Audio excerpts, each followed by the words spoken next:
സർക്കാർ ജീവനക്കാരുടെ ശമ്പള പരിഷ്കരണത്തിന് കമ്മീഷനെ നിയോഗിക്കുന്നതിനുള്ള നടപടികൾ ഇപ്പോൾ അന്തിമഘട്ടത്തിലെത്തിയിരിക്കുകയാണ്. കമ്മീഷൻ ചെയർമാനെയും അംഗങ്ങളെയും സംബന്ധിച്ച് രാഷ്ട്രീയ ധാരണ രൂപപ്പെട്ടാൽ അടുത്ത മന്ത്രിസഭായോഗം തീരുമാനമെടുക്കും. റിപ്പോർട്ട് സമർപ്പിക്കാൻ 3 മാസം വേണം.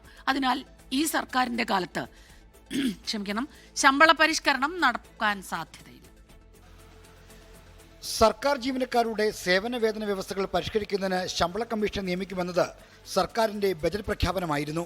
കമ്മീഷൻ രൂപീകരിച്ച് മന്ത്രിസഭ അംഗീകരിച്ചാൽ മാത്രമേ ശമ്പള കമ്മീഷന് പ്രവർത്തനം ആരംഭിക്കാൻ കഴിയൂ. ഇതിനുള്ള നടപടികൾ അന്തിമഘട്ടത്തിലാണ്.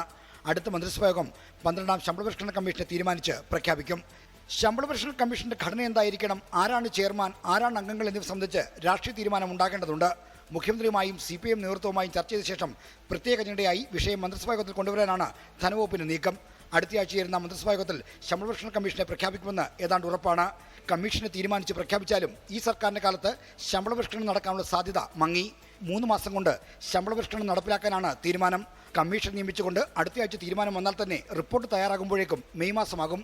അപ്പോഴേക്കും ഈ സർക്കാരിന്റെ കാലാവധി കഴിയും. R. ശ്രീജിത്ത്, 24, തിരുവനന്തപുരം.